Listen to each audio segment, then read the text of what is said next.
8월의 어느 날, 나는 아들의 손을 잡고 그 호수로 향했다. 그곳은 내가 어린 시절 매년 여름 아버지와 함께 찾던 곳이었다. 지금으로부터 거의 40년 전 일이다. 차는 비포장 도로를 따라 천천히 움직였다. 창밖으로 보이는 풍경이 낯설면서도 익숙했다. 소나무 숲 사이로 햇살이 부서지고 있었다. 아들은 차창에 얼굴을 붙인 채 밖을 바라보고 있었다. 그의 눈빛에는 기대감이 가득했다. 나는 그 눈빛을 알고 있었다. 그것은 내가 아버지와 함께 이 길을 처음 달렸을 때 내 눈에도 있던 그 빛이었다. 호수에 도착하자 물가의 공기가 달랐다. 시원하고 촉촉했다. 소나무 향이 바람에 실려왔다. 오두막들이 여전히 그 자리에 있었다. 나무로 지어진 낡은 오두막들. 세월의 흔적이 역력했지만 그 모습은 내 기억 속 그대로였다. 우리는 호숫가로 걸어갔다. 발밑에 솔잎이 바스락거렸다. 그 소리까지도 기억 속의 소리와 같았다. 물은 고요했다. 거울처럼 맑았다. 하늘과 나무들이 수면에 그대로 비쳤다. 아들이 물가에 쪼그려 앉아 손을 담갔다. 차갑다. 아이가 소리쳤다. 나는 미소 지었다. 나도 그랬었다. 똑같은 자리에서 똑같은 말을 했었다. 보도로 걸어가는 동안 나는 이상한 감각에 사로잡혔다. 마치 내가 두 개의 시간을 동시에 살고 있는 것 같았다. 지금의 나이자 동시에 어린 시절의 나였다. 아버지이자 동시에 아들이었다. 부두의 나무 판자는 햇볕에 뜨겁게 달아올라 있었다. 아들이 맨발로 뛰어다니다가 깡충깡충 뛰었다. 뜨거워서였다. 나는 웃음을 터뜨렸다. 나도 그랬었다. 정확히 그 자리에서. 호수 건너편에서 보트 한 척이 천천히 다가오고 있었다. 엔진 소리가 물 위로 잔잔하게 퍼졌다. 그 소리는 변하지 않았다. 낮고 규칙적인 두두두 소리. 여름 호수의 심장박동 같은 소리. 우리는 오두막에 짐을 풀었다. 침대가 3개 있는 작은 방이었다. 나무 벽에서는 여전히 송진 냄새가 났다. 창문을 열자 호수가 보였다. 그리고 바람이 들어왔다. 소나무와 물의 냄새를 싣고. 아들은 곧장 수영복으로 갈아입었다. 아이의 서두름이 귀여웠다. 나도 그랬었다. 물가로 나가는 아이의 뒷모습을 보며 나는 시간의 착각 속으로 더 깊이 빠져들었다. 저것은 내 아들인가? 아니면 어린 시절의 나인가? 오후의 햇살이 수면을 반짝이게 했다. 아들은 부두 끝에서 물속으로 뛰어들었다. 물보라가 일었다. 나는 부두에 앉아 아이를 바라보았다. 다리를 물속에 담그고. 물고기들이 다리 주위를 맴돌았다. 작고 은빛 나는 물고기들. 그들도 여전히 그곳에 있었다. 저녁이 되자 식당으로 갔다. 나무로 지어진 오래된 건물이었다. 스크린 도어가 삐걱거리며 닫혔다. 안에서는 햄버거와 감자튀김 냄새가 났다. 주크박스가 있었다. 나무 테이블과 의자들, 모든 것이 그대로였다. 아니, 조금 낡았을 뿐 본질은 변하지 않았다. 우리는 코카콜라와 햄버거를 주문했다. 아들은 기대에 찬 눈으로 주변을 둘러보았다. 다른 가족들도 있었다. 아버지들과 아들들, 어머니들과 딸들, 모두 여름 휴가를 즐기러 온 사람들. 그들의 얼굴에서 나는 평화를 보았다. 도시의 소음에서 벗어난 안도감을. 밤이 되자 호수는 완전히 고요해졌다. 별들이 물에 비쳤다. 하늘에도 물속에도. 오두막 침대에 누워 나는 파도 소리를 들었다. 아니, 파도라기보다는 잔물결의 소리였다. 부드럽고 규칙적인 소리, 숨소리 같은 소리, 자장가 같은 소리. 아들은 이미 깊은 잠에 빠져 있었다. 그의 얼굴은 평화로웠다. 나는 천장을 바라보며 생각했다. 시간이란 무엇일까? 이곳에서는 시간이 멈춘 것 같았다. 아니, 원을 그리며 되돌아오는 것 같았다. 다음 날 아침 안개가 호수를 덮고 있었다.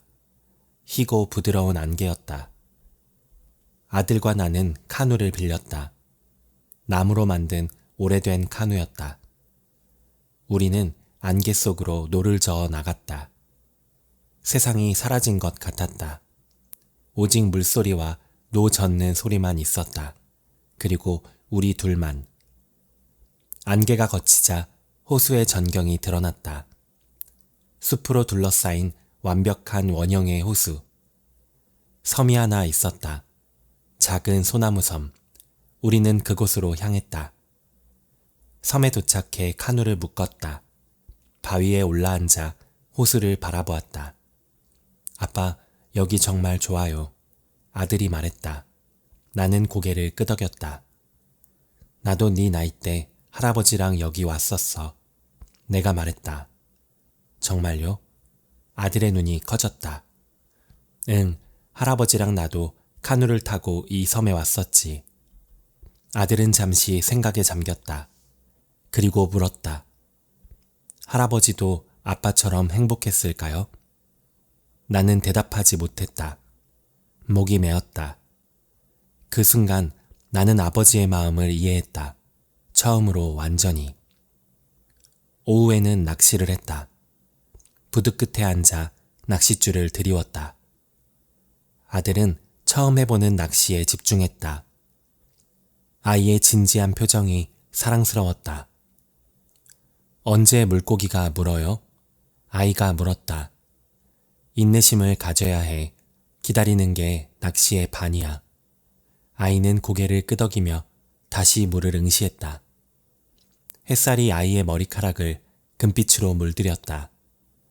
바람이 불 때마다 머리카락이 날렸다. 나는 그 모습을 마음에 새겼다. 이 순간을, 이 빛을, 이 평화를. 갑자기 낚싯대가 휘었다. 아빠, 물고기가 물었어요. 아들이 외쳤다. 나는 아이를 도와 낚싯줄을 당겼다. 작은 농어가 물 밖으로 나왔다. 아들의 얼굴에 환희가 가득했다. 아이의 첫 물고기였다. 우리는 물고기를 조심스럽게 다루었다. 그리고 다시 물속으로 돌려보냈다. 왜 놓아줘요? 아들이 물었다. 우리에게 필요한 건 그 경험이지 물고기가 아니니까. 아이는 고개를 끄덕였다. 물고기가 헤엄쳐가는 모습을 바라보며. 저녁이 되면 호수에는 특별한 시간이 찾아왔다. 마법의 시간이라고 나는 불렀다. 해가 지면서 하늘이 온갖 색으로 물들었다. 주황, 분홍, 보라, 금색. 그 색들이 모두 호수에 반사되었다. 호수가 거대한 캔버스가 되었다. 아들과 나는 말없이 그 광경을 지켜보았다. 말이 필요 없었다. 아름다움 앞에서는 침묵이 가장 적절한 언어였다. 밤에는 모닥불을 피웠다. 호숫가에 돌을 쌓아 만든 화덕에서. 불꽃이 어둠 속에서 춤을 췄다. 나무가 타는 소리, 불꽃이 튀는 소리. 우리는 마시멜로를 구웠다. 막대기 끝에 꽂아 불 위에 천천히 돌리며. 마시멜로가 황금빛이 되면 꺼내서 먹었다. 겉은 바삭하고 속은 부드러웠다. 아빠도 어렸을 때 이렇게 했어요? 아들이 물었다. 그럼 할아버지랑 똑같이 했지. 그럼 나도 나중에 내 아들이랑 여기 올까요? 나는 웃었다. 그렇게 되면 좋겠구나. 불빛에 비친 아이의 얼굴은 진지했다. 아이는 미래를 상상하고 있었다. 먼 훗날 아이가 아버지가 되어 이곳을 다시 찾는 모습을. 그날 밤 천둥 소리에 잠에서 깼다. 여름 폭풍이 다가오고 있었다. 번개가 호수를 밝혔다. 잠깐이었지만 모든 것이 선명하게 보였다. 나무들, 물결, 멀리 보이는 산들. 비가 내리기 시작했다. 오두막 지붕을 두드리는 소리가 요란했다. 아들이 잠에서 깨어 내 침대로 왔다. 무섭지 않아요. 그냥 함께 있고 싶어서요. 나는 아이를 안아주었다. 아이의 머리를 쓰다듬으며. 폭풍우도 호수의 일부야. 걱정하지 마. 우리는 함께 창밖을 바라보았다. 번개가 칠 때마다 호수가 드러났다. 거친 물결이 일었다. 평화로운 호수에 또 다른 얼굴이었다. 아침이 되자 폭풍은 지나갔다. 하늘이 씻은 듯 맑았다. 공기는 더욱 신선했다. 모든 것이 반짝이며 젖어 있었다. 호수는 다시 고요했다. 마치 어젯밤의 폭풍은 꿈이었던 것처럼. 우리는 수영하러 나갔다. 물은 차가웠지만 상쾌했다. 아들이 물속에서 웃고 떠들었다. 아이의 웃음소리가 호수 위를 울렸다. 나는 등을 대고 둥둥 떠 있었다. 하늘을 바라보며. 구름이 천천히 흘러가고 있었다. 시간도 그렇게 흘러가는 것이리라. 물속에서 나는 생각했다. 이 순간을 영원히 간직하고 싶다고. 하지만 순간은 붙잡을 수 없다는 것도 알았다. 그저 경험하고 기억할 뿐. 며칠이 흘렀다. 너무 빨리 흘렀다. 어느 날 오후 우리는 호숫가 주변을 산책했다. 좁은 오솔길을 따라 천천히 걸었다. 나무 그늘 아래는 시원했다. 햇살이 잎사귀 사이로 얼룩덜룩 스며들었다. 아들은 돌멩이를 주워 물속에 던졌다. 물결이 동심원을 그리며 퍼져나갔다. 그 물결을 보며 나는 시간도 저렇게 퍼져나간다고 생각했다. 한순간에서 시작해 끝없이 확장되어가는. 길가에는 야생화가 피어 있었다. 이름 모를 작은 꽃들, 보라색, 노란색, 하얀색. 아들이 꽃 앞에 무릎을 꿇고 가까이 들여다보았다. 아이의 호기심이 사랑스러웠다. 나도 어렸을 때 똑같이 했었다. 모든 것이 신기하고 경이로웠던 시절. 우리는 작은 개울을 만났다. 호수로 흘러드는 맑은 물줄기였다. 개울물 소리가 청아했다. 졸졸졸 흐르는 소리가 마음을 편안하게 했다. 아들은 신발을 벗고 물속에 발을 담갔다. 차가운 물에 놀라 움찔했지만 곧 웃음을 터뜨렸다. 나도 신발을 벗었다. 차가운 개울물이 발을 감쌌다. 그 감촉이 생생했다. 물속 돌들은 이끼로 미끄러웠다. 조심스럽게 발을 디뎠다.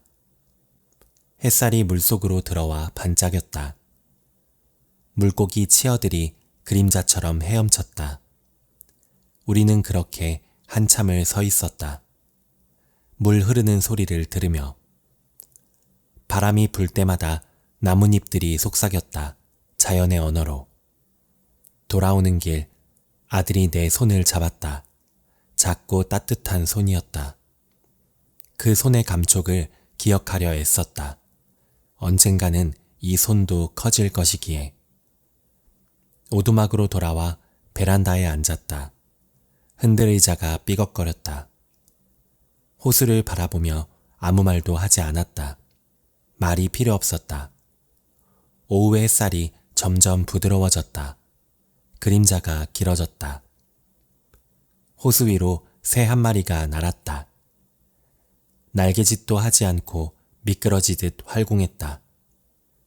그 새를 따라 시선이 움직였다. 저 새는 어디로 가는 걸까? 어쩌면 저 새도 우리처럼 해마다 이곳을 찾는지도 모른다. 본능이 이끄는 대로 기억이 부르는 대로. 저녁 무렵 구름이 몰려왔다. 하지만 비구름은 아니었다. 솜처럼 부드러운 구름들이 하늘을 천천히 가로질렀다. 노을이 구름을 물들이기 시작했다. 붉은색에서 주황색으로, 다시 분홍색으로. 하늘 전체가 하나의 그림이 되었다. 자연이 그린 추상화. 아들이 눈을 깜빡이지도 않고 베란다 난간에 팔을 걸치고 그 광경을 지켜보았다. 나는 아이의 옆모습을 바라보았다. 노을빛에 물든 아이의 얼굴을. 이 순간이 영원했으면 좋겠다고 생각했다. 하지만 영원한 순간은 없다. 그렇기에 더 소중한 것이리라. 덧없기에 아름다운. 별이 하나둘 나타나기 시작했다. 먼저 금성이, 그 다음 다른 별들이. 밤하늘이 점점 깊어졌다. 검푸른색에서 칠흑으로. 은하수가 보였다. 도시에서는 볼 수 없는 광경이었다. 수많은 별들이 띠를 이루며 하늘을 가로지르고 있었다. 아들이 별을 세기 시작했다. 하나, 둘, 셋, 넷. 하지만 곧 포기했다. 너무 많았다. 나는 웃으며 그를 바라보았다. 그리고 하늘을 올려다보았다. 저 별들도 변하지 않는다. 수천 년 전에도 저렇게 빛났고 수천 년 후에도 저렇게 빛날 것이다. 우리는 덧없지만 별은 영원하다. 하지만 우리의 사랑도 나름의 영원함이 있다. 기억 속에서, 이어지는 세대 속에서. 그날 밤 침대에 누워 창밖을 바라보았다. 별빛이 희미하게 방 안을 밝혔다. 아들의 깊은 잠에 빠진 숨소리가 고르게 들렸다. 나는 이 여행을 돌이켜보았다. 며칠이 전부였지만 마치 한평생 같았다. 시간은 객관적으로 흐르지만 주관적으로는 늘어나기도 하고 줄어들기도 한다. 행복한 순간은 빠르게 지나가고 그 기억은 오래 남는다. 나는 이 며칠을 평생 기억할 것이다. 아들도 그러기를 바란다. 다음 날은 호수에서의 마지막 아침이었다. 일찍 일어났다. 새벽 공기가 차갑고 맑았다. 안개가 호수 위를 얇게 덮고 있었다. 혼자 부두로 나갔다. 세상이 아직 잠들어 있었다. 물은 거울처럼 고요했다. 하늘과 나무가 완벽하게 반사되어 있었다. 부두 끝에 앉아 다리를 물 위에 들이웠다. 발끝이 수면에 닿았다. 차가운 물의 감촉이 정신을 맑게 했다. 모든 감각이 깨어났다. 저 멀리서 새소리가 들렸다. 하루를 시작하는 소리. 해가 떠오르기 시작했다. 수평선이 붉게 물들었다. 빛이 점점 강해지며 안개를 걷어냈다. 호수가 다시 모습을 드러냈다. 새로운 하루가 시작되었다. 하지만 이곳에서의 마지막 하루이기도 했다. 오두막으로 돌아오니 아들이 막 일어났다. 부스스한 머리로 나를 보며 미소 지었다. 우리는 함께 간단한 아침을 먹었다. 토스트와 계란, 우유. 창밖으로 호수가 보였다. 아침 햇살에 반짝이는 호수. 아들이 창밖을 바라보며 한숨을 쉬었다. 작은 한숨이었지만 나는 들었다. 떠나기 싫다는 마음. 나도 같은 마음이었다. 하지만 떠날 시간이었다. 짐을 정리하기 시작했다. 옷가지를 가방에 넣고 세면도구를 챙기고 사용한 물건들을 정리했다. 오두막을 처음 왔을 때처럼 깨끗하게 정돈했다. 다음 사람을 위해. 창문을 닫고 전등을 끄고 문을 잠갔다. 열쇠를 관리사무소에 반납하러 갔다. 관리인이 웃으며 인사했다. 그는 해마다 수많은 가족을 맞이하고 배웅한다. 모두 같은 이유로 이곳을 찾는다. 차에 짐을 실었다. 트렁크가 닫히는 소리가 무겁게 들렸다. 아들과 함께 마지막으로 호수를 바라보았다. 마음에 새기듯이. 물은 여전히 맑았고 하늘은 여전히 푸르렀고 소나무는 여전히 그 자리에 서 있었다. 변하지 않는 것들, 우리가 떠나도 그곳에 남을 것들. 아들이 손을 들어 호수에 작별 인사를 했다. 나도 그렇게 했다. 작별이지만 영원한 이별은 아니다. 우리는 돌아올 것이다. 차에 올라탔다. 시동을 걸었다. 엔진 소리가 고요를 깼다. 천천히 출발했다. 비포장도로의 자갈이 바퀴 아래서 부서졌다. 백미러로 호수를 보았다. 점점 작아지는 호수. 나무들 사이로 마지막 물빛이 반짝이다가 사라졌다. 하지만 내 마음속에서는 사라지지 않았다. 선명하게 남아있었다. 고속도로에 진입했다. 속도가 빨라졌다. 일상으로 돌아가는 길. 아들이 창밖을 바라보며 조용히 앉아 있었다. 무슨 생각을 하는 걸까? 어쩌면 나처럼 호수를 떠올리고 있을지도 모른다. 저녁 노을, 모닥불, 별이 빛나는 밤, 물속에서의 웃음.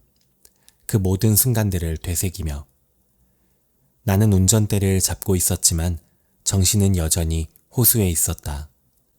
부두에서 다리를 담그고 앉아있는 나. 카누를 타고 안개 속을 가는 나. 아들과 함께 낚시를 하고 함께 웃고 함께 침묵하는 나. 그 모든 나들이 겹쳐졌다. 그리고 어린 시절의 나와도 겹쳤다. 시간은 직선이 아니라 원이었다. 돌고 도는 원.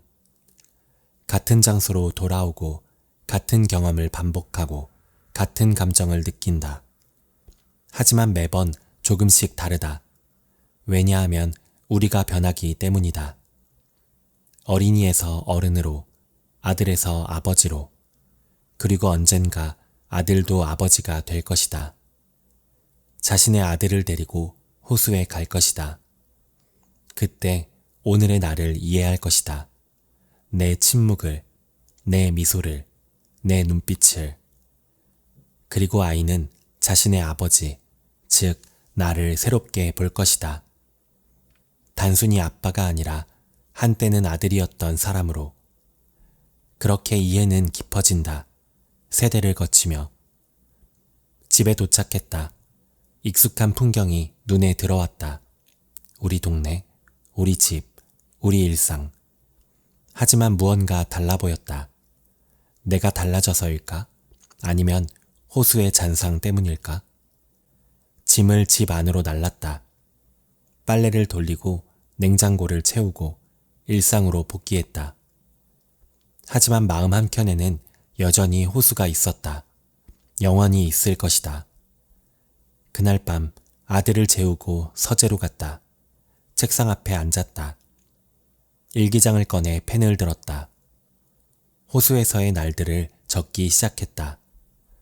기억이 희미해지기 전에, 감정이 식기 전에.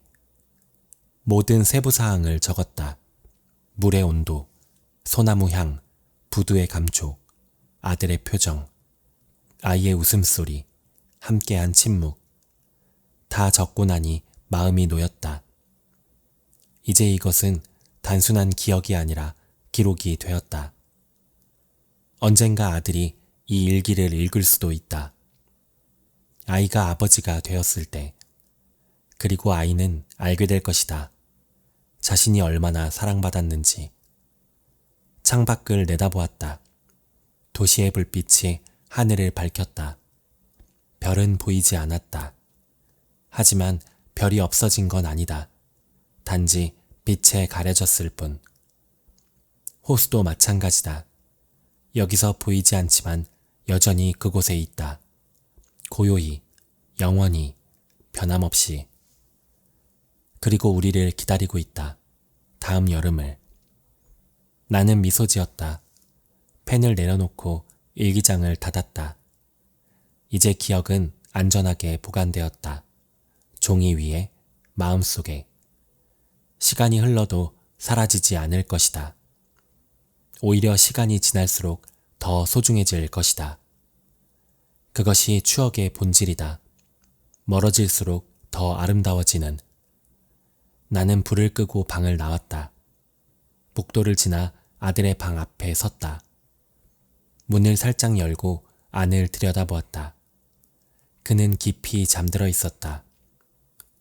평화로운 얼굴로 고른 숨을 쉬며 무슨 꿈을 꾸고 있을까? 어쩌면 호수의 꿈을. 나는 조용히 문을 닫고 내 방으로 갔다. 침대에 누웠다. 눈을 감자 호수가 보였다. 맑은 물, 푸른 하늘, 반짝이는 햇살. 그리고 아들과 나, 함께 웃고 있는 모습. 그 이미지를 품고 잠에 들었다. 깊고 평화로운 잠에. 꿈속에서도 우리는 호수에 있었다. 영원히 함께. 지금 우리 선반 어딘가에는 작은 유리병 하나가 놓여 있다. 그 안에는 붉은 빛이 도는 가느다란 실 같은 것들이 담겨 있다. 사프란이다. 오늘날에도 그램당 금값과 맞먹는 이 향신료는 역사상 가장 비싼 식재료 중 하나로 꼽힌다. 하지만 우리가 모르는 것이 있다. 이 작은 향신료 때문에 실제로 전쟁이 일어났다는 사실을. 1374년 스위스의 작은 도시 바젤에서 일어난 일이다. 14세기 유럽은 향신료에 미쳐 있었다. 후추, 정향, 육두구, 계피. 이 작은 씨앗과 나무 껍질과 꽃봉오리가 왕의 재산을 좌우했다. 그 중에서도 사프란은 특별했다. 크로커스 꽃 한 송이에서 겨우 3가닥의 암술만을 채취할 수 있었기 때문이다. 1파운드의 사프란을 얻으려면 7만 송이 이상의 꽃이 필요했다. 모든 것을 손으로 직접 따야 했다. 새벽 이슬이 마르기 전 해가 뜨자마자 수확해야 했다. 조금만 늦어도 꽃은 시들고 향은 날아갔다. 이렇게 귀한 사프란은 약으로, 염료로, 향수로 사용되었다. 부유한 귀족들은 사프란으로 염색한 옷을 입었다. 의사들은 사프란을 패스트 치료제로 처방했다. 연금술사들은 사프란의 노란색에서 금의 비밀을 찾으려 했다. 당시 사프란 1파운드는 말 한 마리 값과 같았다. 어떤 지역에서는 집 한 채를 살 수 있는 금액이었다.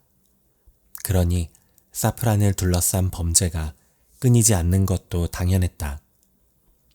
바젤은 라인강을 끼고 있는 무역도시였다. 이탈리아에서 올라오는 향신료가 독일과 프랑스로 퍼져나가는 길목이었다. 당시 바젤의 부유한 상인들은 향신료 무역으로 엄청난 부를 축적하고 있었다. 그 중에서도 사프란은 가장 수익성이 높은 상품이었다. 하지만 이 수익성 때문에 유혹도 컸다. 일부 상인들은 사프란에 다른 것을 섞기 시작했다. 말린 옥수수 수염을 잘게 썰어 넣었다. 금자나 꽃잎을 말려서 섞었다. 심지어 염색한 말총을 넣는 경우도 있었다. 육안으로는 구별하기 어려웠다. 하지만 요리하거나 약을 만들면 금방 드러났다. 향이 없었고 색이 제대로 나지 않았다. 무엇보다 약효가 없었다. 패스트가 창궐하던 시대에 가짜 약재는 곧 죽음을 의미했다. 바젤 시의회는 엄격한 법을 만들었다. 사프란을 위조하거나 희석한 자는 화형에 처한다는 법이었다. 실제로 몇몇 상인이 화형당했다. 그럼에도 불구하고 위조는 계속되었다. 너무나 큰 이익이 걸려 있었기 때문이다. 1374년 가을, 바젤 시장에 대량의 사프란이 입고되었다. 베네치아에서 온 화물이었다. 총 800파운드에 달하는 엄청난 양이었다. 당시 기준으로 수천 마리의 말을 살 수 있는 가치였다. 이 사프란을 실은 마차 행렬이 바젤로 향하고 있었다. 라인강을 따라 북쪽으로 올라오는 루트였다. 하지만 마차 행렬은 바젤에 도착하지 못했다. 도중에 산적들의 습격을 받았다. 정확히는 산적으로 위장한 누군가였다. 그들은 마차를 습격하고 사프란 전체를 탈취했다. 호위병 3명이 죽었고 상인 2명이 중상을 입었다. 소식을 들은 바젤 시의회는 즉시 수사를 시작했다. 그런데 조사 과정에서 이상한 점이 발견되었다. 습격자들이 정확히 사프란 마차의 일정을 알고 있었다는 것이다. 마치 내부 정보를 가진 것처럼 완벽한 타이밍이었다. 의심은 자연스럽게 바젤 내부의 상인들로 향했다. 바젤의 향신료 상인들은 크게 두 파벌로 나뉘어 있었다. 구 가문 상인들과 신흥 상인들이었다. 구 가문 상인들은 대대로 향신료 무역을 독점해온 세력이었다. 그들은 시의회와 깊은 유착 관계를 맺고 있었다. 반면 신흥 상인들은 최근 부를 축적한 이들이었다. 더 공격적인 거래 방식으로 시장 점유율을 높여가고 있었다. 두 세력 사이의 긴장은 이미 오래전부터 고조되고 있었다. 습격당한 사프란은 구 가문 상인 조합의 것이었다. 그들은 즉시 신흥 상인들을 의심했다. 저들이 우리 무역로를 빼앗으려고 이런 짓을 했다. 신흥 상인들은 격렬히 부인했다. 우리가 왜 그런 위험을 감수하겠는가? 이것은 모함이다. 시의회는 양측 모두를 조사했다. 하지만 확실한 증거는 나오지 않았다. 시간이 지나면서 소문이 퍼졌다. 사프란이 사실은 습격당한 것이 아니라 애초에 가짜였다는 소문이었다. 구 가문 상인들이 가짜 사프란을 진짜처럼 포장하려고 습격극을 꾸몄다는 것이었다. 이번에는 구 가문 상인들이 분노했다. 우리 가문의 명예를 더럽히는 악의적인 중상모략이다. 도시는 두 파벌로 완전히 갈라졌다. 양측의 대립은 점점 더 격해졌다. 신흥 상인들은 구 가문의 창고를 조사하라고 요구했다. 만약 정말로 떳떳하다면 창고를 열어 보여라.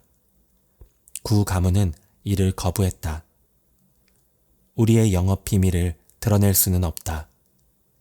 시의회는 중립을 지키려 했지만 쉽지 않았다. 시의원 중 절반은 구 가문과 관련이 있었다. 나머지 절반도 어느 편을 들기 부담스러운 상황이었다. 그러던 중 결정적인 사건이 터졌다. 신흥 상인 중 한 명이 길거리에서 습격당했다. 다행히 목숨은 건졌지만 심하게 부상당했다. 그는 공격자들이 구 가문의 신복들이었다고 주장했다. 신흥 상인들이 들고 일어났다. 이제는 목숨까지 위협하는가? 그들은 무장한 채 거리로 나왔다. 구 가문도 가만히 있지 않았다. 자신들의 상점과 창고를 지키기 위해 사람들을 모았다. 양측 모두 검과 창으로 무장했다. 바젤의 거리는 일촉즉발의 상황이 되었다. 시의회는 긴급 회의를 소집했다. 하지만 합의점을 찾지 못했다. 어느 한쪽을 억압하면 내전으로 번질 수 있었다. 그렇다고 방치하면 언제 유혈 충돌이 일어날지 알 수 없었다. 1374년 11월 어느 추운 밤이었다. 신흥 상인들의 창고에서 불이 났다. 거대한 화염이 하늘을 붉게 물들였다. 창고 안에는 대량의 향신료가 보관되어 있었다. 사프란만 해도 200파운드 이상이었다. 불은 빠르게 번졌고 인근 건물까지 위협했다.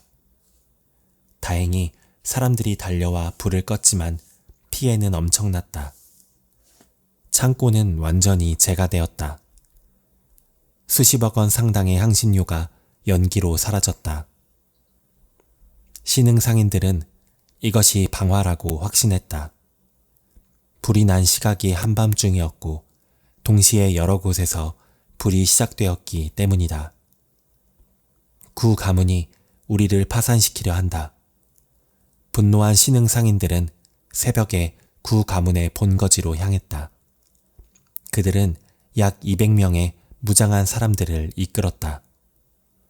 구 가문도 이미 준비하고 있었다. 그들 역시 150명가량의 무장 세력을 모아놓고 있었다.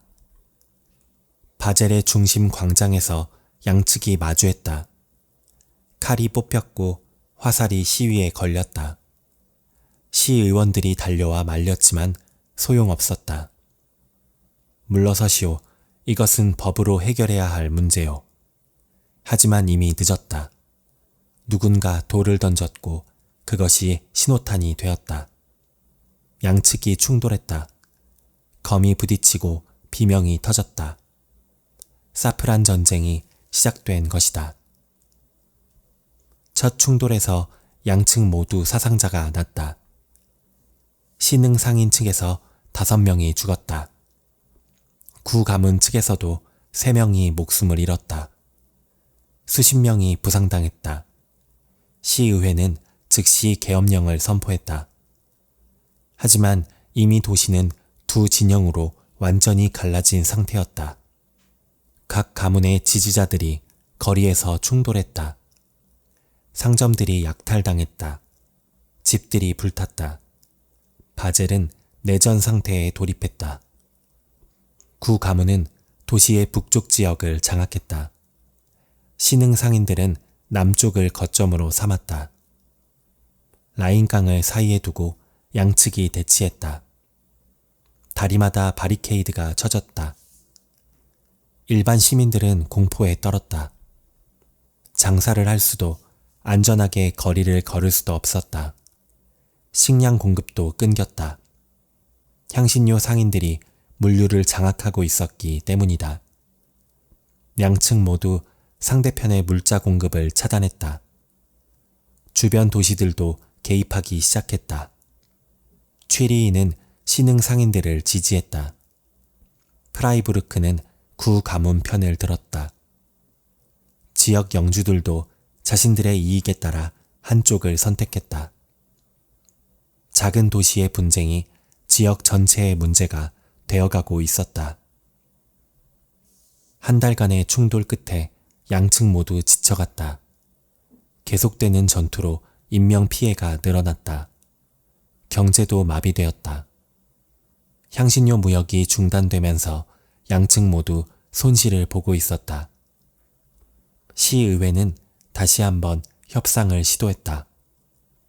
중립지역인 성당에서 회담이 열렸다. 양측 대표들이 테이블에 마주 앉았다. 긴장감이 흘렀다. 구 가문 대표가 먼저 입을 열었다.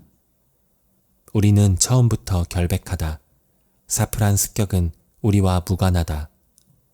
신흥 상인 대표가 반박했다. 그렇다면 창고 화재는 어떻게 설명할 것인가? 우리도 당신들의 소행이라는 증거는 없지 않은가? 말은 오갔지만 진전은 없었다. 양측 모두 자신들이 피해자라고 주장했다. 누가 먼저 사과해야 하는지부터 의견이 갈렸다. 배상금 문제도 복잡했다. 습격당한 사프란의 가치는, 불탄 창고의 손실은, 죽은 사람들의 보상은, 계산이 엇갈렸고 협상은 결렬되었다.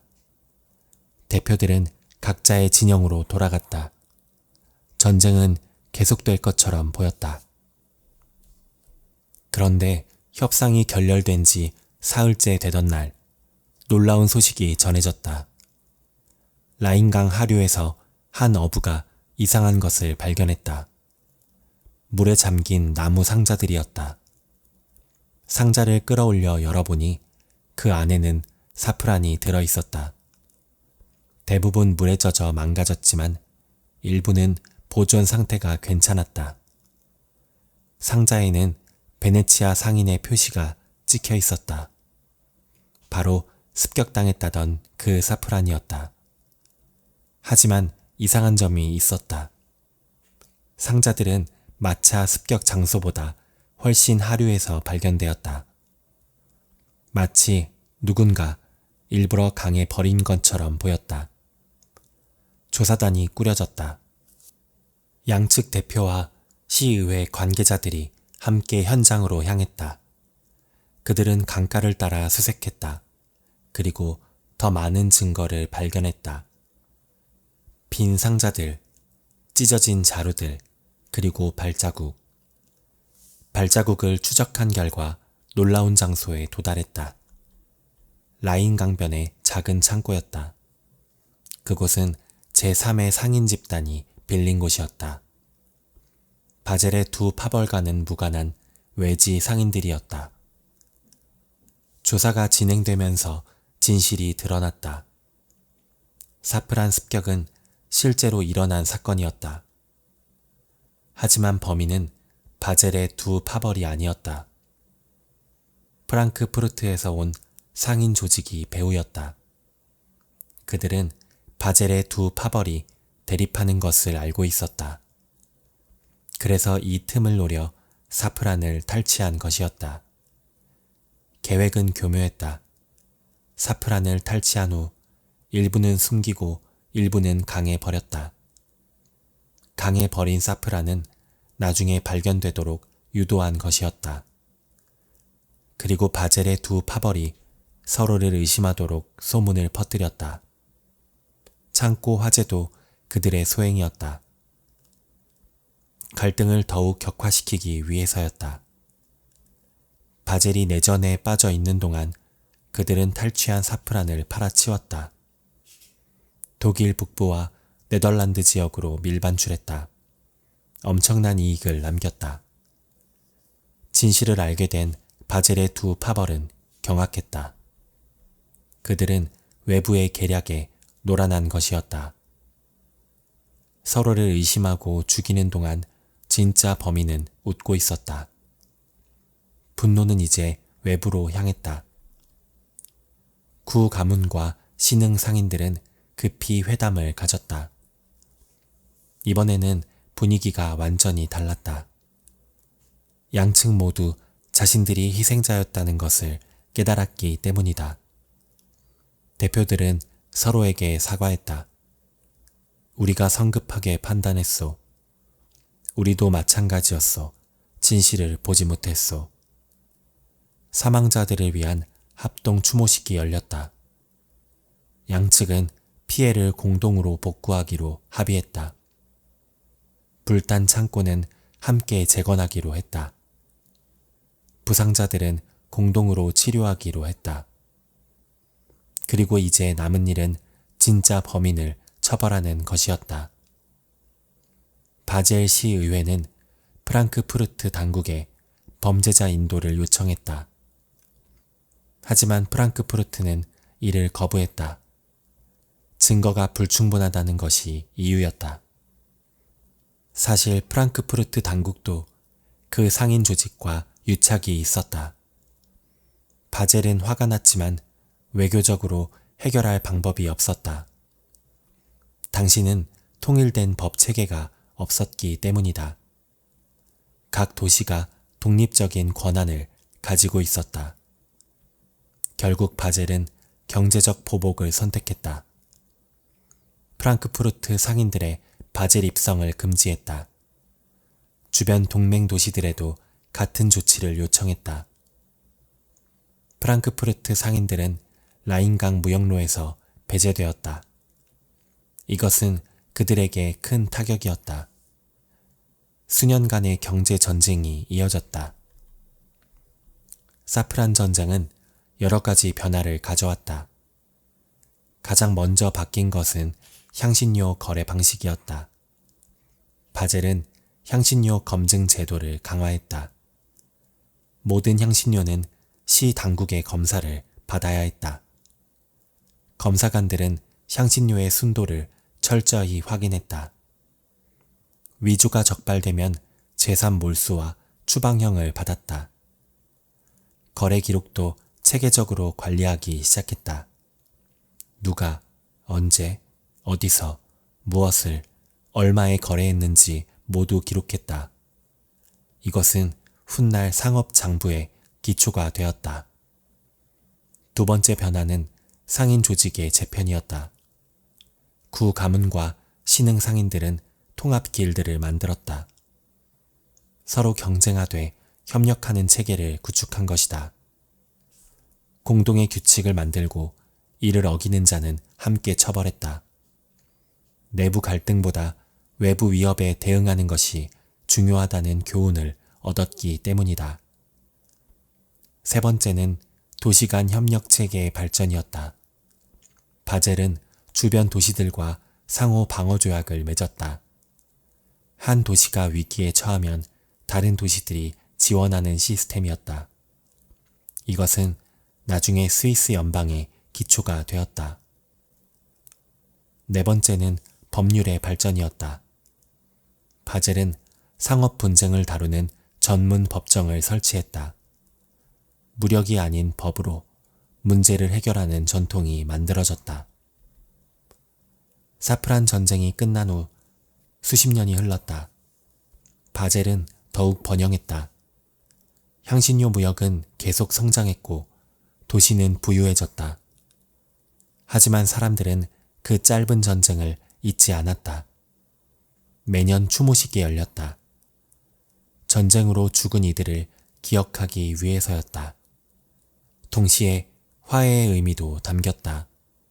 작은 오해와 의심이 얼마나 큰 재앙을 낳을 수 있는지 기억하려는 것이었다. 프랑크푸르트와의 관계도 시간이 지나며 회복되었다. 약 20년 후 양 도시는 다시 무역 관계를 재개했다. 하지만 바젤 사람들은 프랑크푸르트 상인들을 여전히 조심스럽게 대했다. 한번 깨진 신뢰는 쉽게 회복되지 않았다. 사프란은 계속 비싼 향신료로 남았다. 하지만 이제는 더 엄격한 관리 속에서 거래되었다. 위조나 탈취 사건은 크게 줄었다.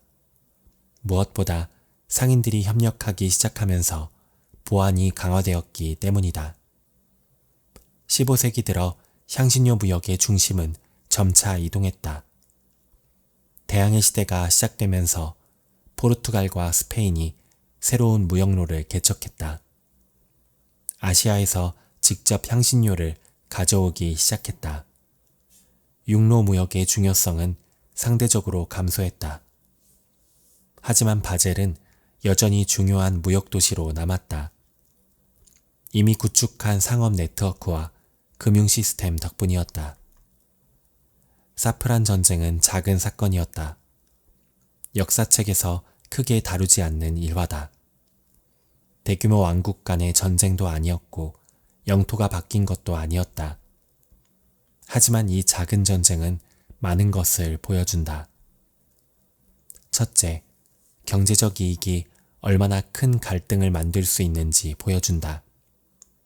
사프란이라는 작은 향신료가 사람들을 죽음으로 몰아넣었다.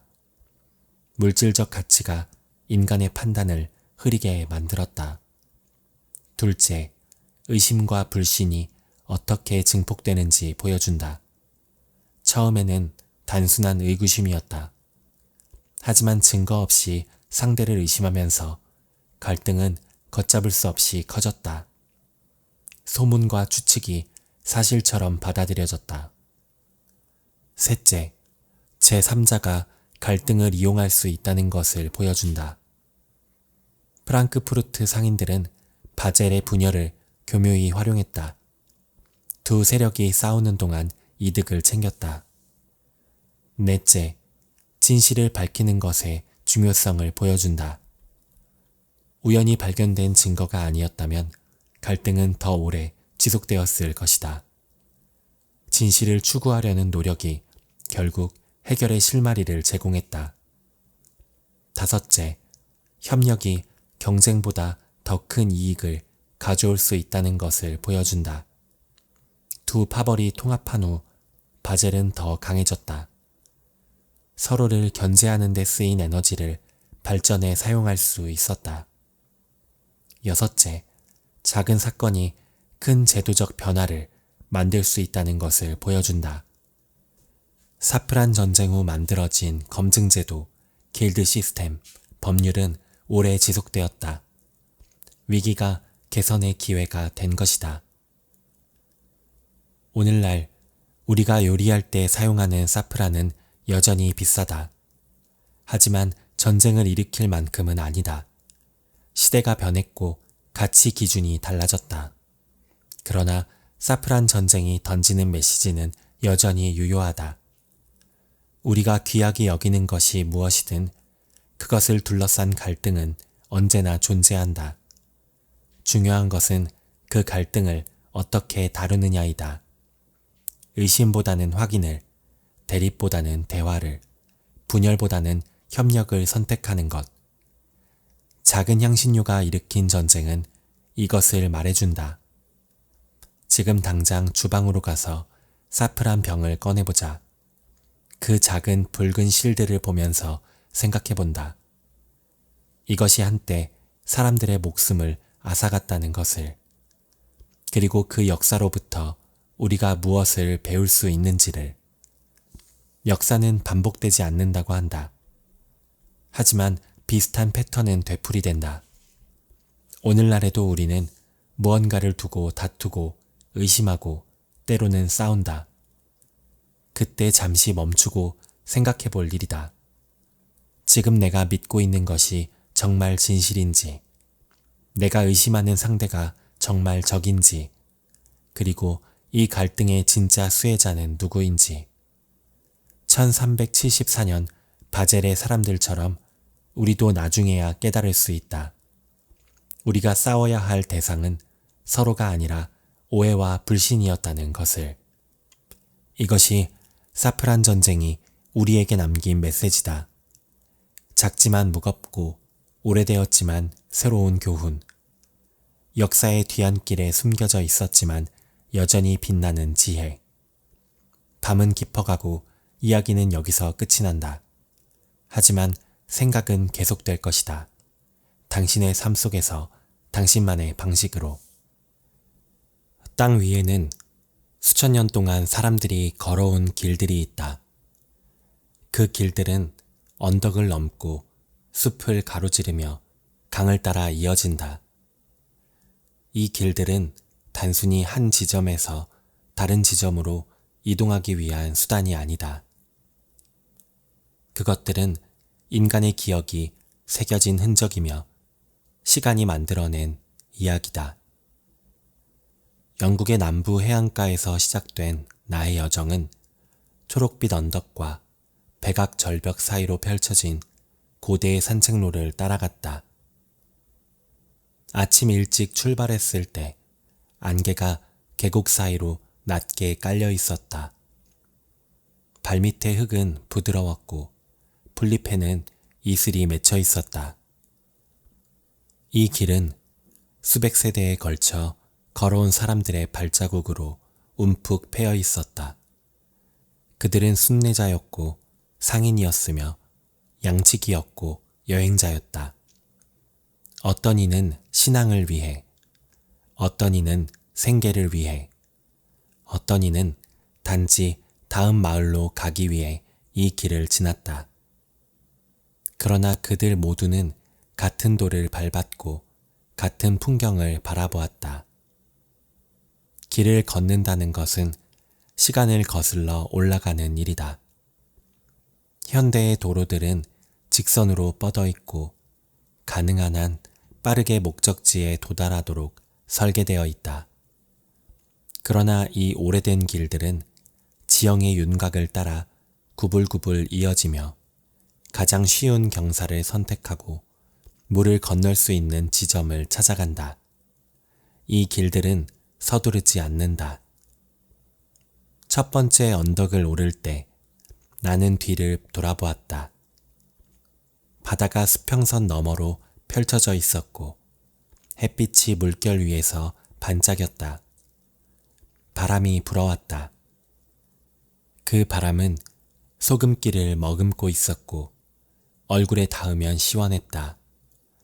새들이 머리 위를 날아갔다. 길 옆으로는 가시나무와 산사나무가 자라고 있었다. 그 나무들은 오랜 세월 동안 바람에 깎여 한쪽으로 기울어져 있었다. 봄이었기 때문에 하얀 꽃들이 가지마다 피어 있었다. 그 꽃들은 섬세했고 바람에 흔들릴 때마다 꽃잎이 떨어져 땅 위를 굴러갔다. 이 길을 걷는 동안 나는 걷기의 리듬에 몸을 맡겼다. 한 발, 또 한 발. 발걸음은 규칙적이었고 호흡은 그 리듬에 맞춰 들고 나갔다. 이 단순한 반복 속에서 마음은 고요해졌다. 생각들이 흘러갔다. 언덕 정상에 도달했을 때 눈앞에 펼쳐진 풍경은 숨을 멎게 했다. 계곡들이 물결처럼 이어져 있었고 그 사이사이로 마을들이 점처럼 흩어져 있었다. 교회 첨탑이 하나 보였다. 들판들은 초록색과 금색의 패치워크처럼 펼쳐져 있었다. 이곳에서 나는 한참 동안 서 있었다. 바람이 계속 불었고 구름들이 하늘을 가로질러 천천히 움직였다. 그 구름의 그림자가 언덕 위를 지나갔다. 땅의 색이 그림자가 지날 때마다 어두워졌다가 다시 밝아졌다. 길은 다시 아래로 내려갔다. 경사가 가팔랐기 때문에 조심스럽게 발을 디뎠다. 돌들이 길 위에 흩어져 있었고 그중 일부는 이끼로 덮여 있어 미끄러웠다. 계곡으로 내려갈수록 공기는 따뜻해졌고 나무들이 더 빽빽해졌다. 계곡 바닥에는 개울이 흐르고 있었다. 물소리가 들렸다. 개울가에 다다랐을 때 나는 무릎을 꿇고 손을 물에 담갔다. 물은 차갑고 맑았다. 그 물을 마셨다. 그것은 달콤했고 어떤 맛도 섞이지 않은 순수한 물이었다. 이 개울을 건너기 위해 돌다리가 놓여 있었다. 그 다리는 평평한 돌 몇 개를 물 위에 배치한 단순한 구조였다. 수백 명, 어쩌면 수천 명의 사람들이 이 돌들을 밟고 지나갔을 것이다. 그들 각자가 이 돌 위에 서서 잠시 균형을 잡았을 것이고 물소리를 들었을 것이다.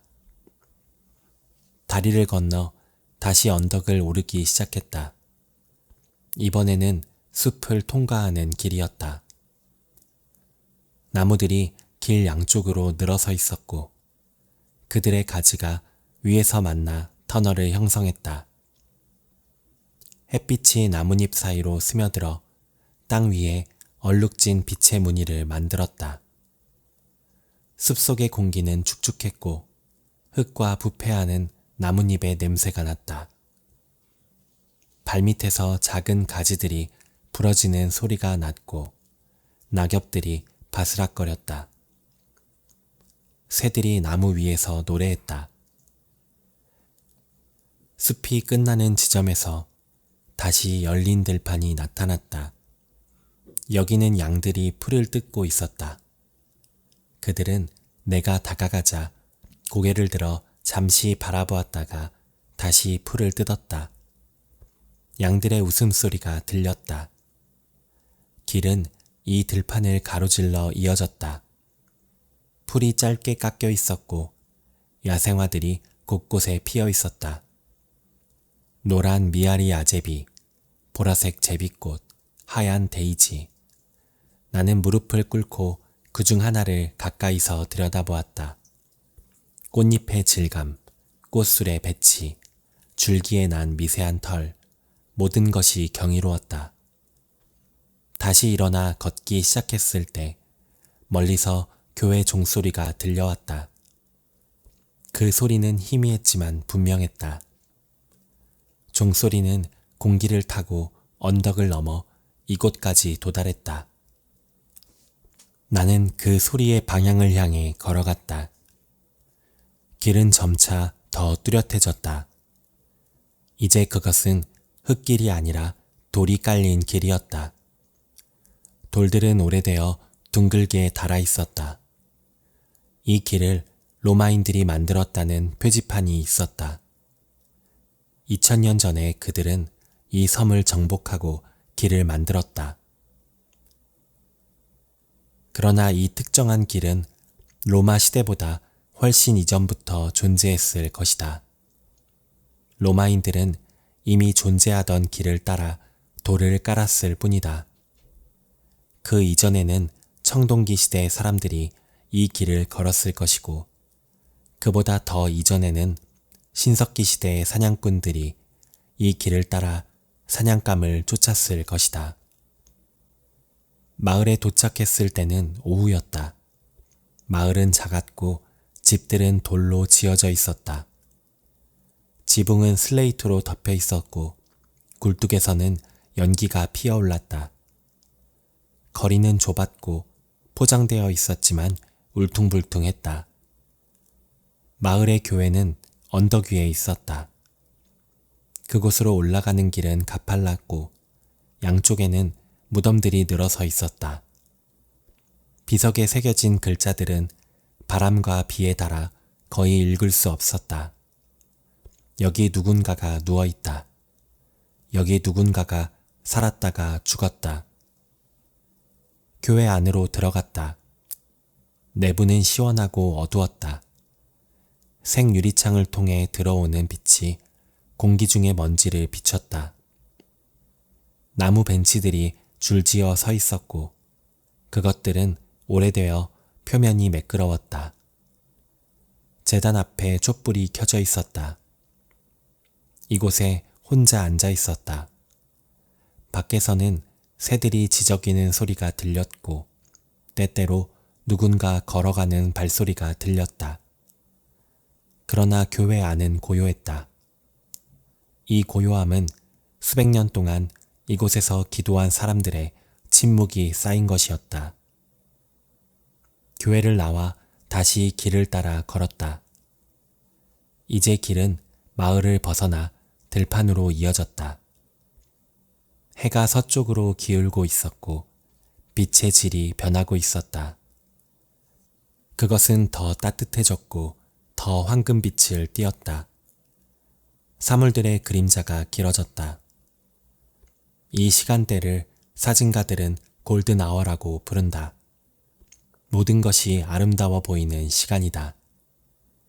그러나 이 아름다움은 단지 빛 때문만은 아니다. 그것은 하루가 끝나가고 있다는 인식 때문이기도 하다. 모든 것은 일시적이다. 길은 이제 능선을 따라 이어졌다. 한쪽으로는 계곡이, 다른 쪽으로는 또 다른 계곡이 펼쳐져 있었다. 바람이 더 세게 불었고 풀들이 물결처럼 흔들렸다. 종달새가 하늘 높이 올라가 노래했다. 능선을 따라 걸으면서 나는 이 땅의 역사를 생각했다. 여기서는 전투가 벌어졌고 조약이 맺어졌으며 사랑이 싹텄고 삶이 시작되고 끝났다. 그러나 땅은 그 모든 것을 조용히 견뎌냈다. 사람들이 왔다가 갔지만 언덕은 그대로 남아 있었다. 해가 지평선에 가까워지자 나는 하룻밤을 보낼 장소를 찾기 시작했다. 길 옆에 작은 숲이 있었고 그 숲 가장자리에 평평한 땅이 있었다. 거기에 텐트를 쳤다. 말뚝을 땅에 박고 천을 펼치고 지퍼를 올렸다. 텐트를 친 후 나는 숲 가장자리에 앉아 해가 지는 것을 바라보았다. 하늘이 색을 바꾸었다. 파란색에서 주황색으로, 주황색에서 분홍색으로, 분홍색에서 보라색으로. 구름들이 그 색들을 반사했고 잠시 동안 하늘 전체가 불타는 것처럼 보였다. 첫 별이 나타났다. 그것은 동쪽 하늘에 있었고 작지만 밝게 빛났다. 곧 다른 별들도 나타나기 시작했다. 하나씩, 둘씩. 그리고 갑자기 수백 개가 동시에. 밤이 깊어질수록 별들은 더 많아졌다. 밤 공기는 차가웠다. 작은 스톱으로 물을 끓여 차를 만들었다. 뜨거운 컵을 두 손으로 감싸고 그 온기를 느꼈다. 차를 마시면서 주위의 소리를 들었다. 멀리서 올빼미가 울었다. 가까이에서 무언가 풀 사이로 움직이는 소리가 났다. 이 밤의 고요함 속에서 나는 이 길을 걸었던 모든 사람들을 생각했다. 그들 중 얼마나 많은 이들이 이와 비슷한 밤을 보냈을까? 얼마나 많은 이들이 같은 별들을 바라보았을까? 시대는 변했지만 이런 기본적인 경험은 변하지 않았다. 아침은 천천히 왔다. 먼저 새들이 노래하기 시작했다. 처음에는 한두 마리였고 그 다음에는 코러스처럼 모두가 함께 노래했다. 텐트 밖은 아직 어두웠지만 동쪽 하늘에 희미한 빛이 비치고 있었다. 텐트에서 기어나왔다. 공기는 차갑고 신선했다. 분리팬은 이슬이 무겁게 맺혀 있었고 거미줄에도 물방울이 매달려 있었다. 그 물방울들은 첫 햇살을 받아 다이아몬드처럼 반짝였다. 간단한 아침을 먹고 다시 길을 나섰다. 텐트를 접고 배낭을 메고 어제 멈춘 지점에서 다시 시작했다. 길은 여전히 그곳에 있었고 여전히 앞으로 이어져 있었다. 이날의 길은 더 험했다. 언덕은 더 가파르고 돌은 더 많았으며 진흙 구간도 있었다. 물 웅덩이가 곳곳에 있었고 지나갈 때 조심해야 했다. 신발에 진흙이 묻었고 그것이 점점 무거워졌다. 그러나 이 어려움도 여정의 일부였다. 길은 항상 쉽지만은 않다. 때로는 가파르고 때로는 미끄럽고 때로는 길을 잃을 것 같이 불분명하다. 그러나 계속 걷는다면 결국 어딘가에 도착한다. 정오쯤 작은 마을에 도착했다. 펍이 하나 있었고 그곳에서 점심을 먹었다. 내부는 어둡고 나무로 되어 있었다. 몇몇 지역 주민들이 바에 앉아 이야기하고 있었다. 음식은 단순했지만 훌륭했다. 빵과 치즈, 그리고 피클, 맥주 한 잔도 마셨다. 창가에 앉아 밖을 바라보았다. 마을 광장이 보였고 몇몇 사람들이 걷고 있었다. 식사를 마치고 다시 길로 나섰다. 마을을 벗어나자 길은 다시 시골로 이어졌다. 이번에는 강을 따라가는 길이었다. 강은 넓고 느리게 흘렀다. 강둑에는 버드나무들이 줄지어 서 있었고 그들의 가지가 물에 닿을 듯 늘어져 있었다. 강을 따라 걸으면서 물의 소리를 들었다. 그것은 일정한 소리였고 거의 최면적이었다. 때때로 물고기가 수면 위로 뛰어올랐다.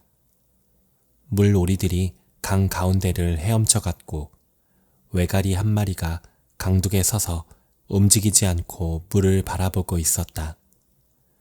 강은 수천 년 동안 이곳을 흘렀다. 강은 땅을 깎았고 돌을 운반했으며 풍경을 형성했다. 그리고 그 과정에서 삶을 가능하게 했다. 사람들은 항상 물가에 정착했다. 물은 생명이었고 교통로였으며 경계였다. 해질녘에 다시 언덕 위로 올라갔다.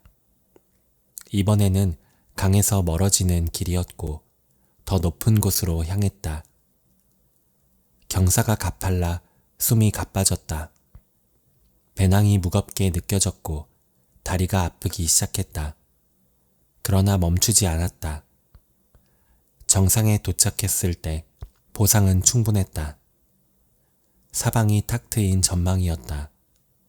뒤로는 강이 구불구불 이어져 있었고 앞으로는 새로운 언덕들이 파도처럼 펼쳐져 있었다.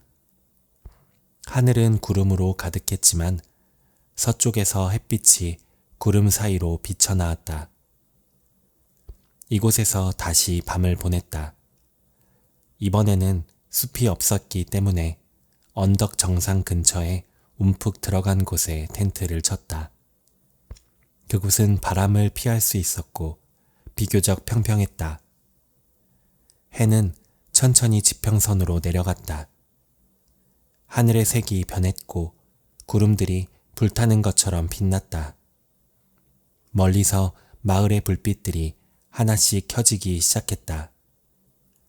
그것들은 어둠 속에서 작은 별들처럼 반짝였다.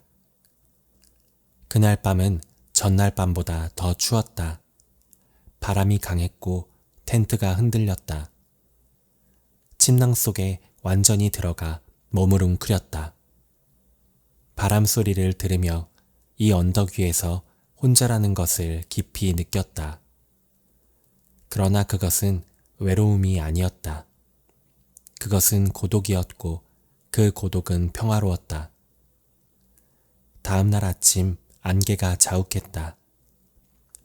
텐트에서 나왔을 때 몇 미터 앞도 보이지 않았다. 안개는 축축하고 차가웠으며 모든 것을 감쌌다. 소리들이 다르게 들렸다. 안개 속에서 길을 찾는 것은 어려웠다. 나침반을 확인하고 지도를 펼쳐보았다. 대략적인 방향을 알았지만 정확한 위치는 확신할 수 없었다. 그저 조심스럽게 앞으로 나아갔다. 1시간쯤 걷자 안개가 걷히기 시작했다. 먼저 주변의 풍경이 희미하게 나타났고 그 다음 더 분명해졌다. 그리고 마침내 해가 안개를 뚫고 비쳤다. 갑자기 세상이 다시 존재하게 되었다. 이제 길은 고원지대를 가로질렀다. 여기는 평평하고 넓었으며 히스덤불과 돌들이 흩어져 있었다. 하늘은 거대했다. 구름들이 빠르게 움직였고 그들의 그림자가 땅 위를 질주했다. 이 고원에는 고대의 유적들이 있었다. 돌무덤들이 언덕 위에 점처럼 흩어져 있었다. 그것들은 청동기 시대에 만들어진 것이었고 수천 년 동안 그 자리에 서 있었다. 누군가 그 돌들을 운반했고 쌓았으며 의식을 행했다. 한 돌무덤 옆에 앉아 쉬었다. 배낭을 내려놓고 물을 마셨다. 주위를 둘러보았다. 지평선까지 아무것도 없었다. 건물도 도로도 전선도 없었다. 오직 땅과 하늘 뿐이었다. 오후에 다시 내리막길이 시작되었다. 고원에서 계곡으로 내려가는 길이었다. 길은 구불구불했고 때로는 가파랐다. 돌들이 많아 발을 조심스럽게 디뎌야 했다. 계곡에는 작은 호수가 있었다. 물은 맑고 고요했다. 호숫가에 도착했을 때 물에 비친 하늘과 언덕을 보았다. 그 반영은 완벽했고 어디가 실제이고 어디가 반영인지 구분하기 어려웠다. 호숫가에서 긴 휴식을 취했다. 신발을 벗고 발을 물에 담갔다. 물은 차가웠지만 기분 좋았다. 작은 물고기들이 발가락 주위를 헤엄쳤다. 호수를 떠나 다시 걸었다. 이제 여정의 끝이 가까워지고 있었다. 마지막 언덕, 마지막 계곡, 그리고 마침내 도착할 마을.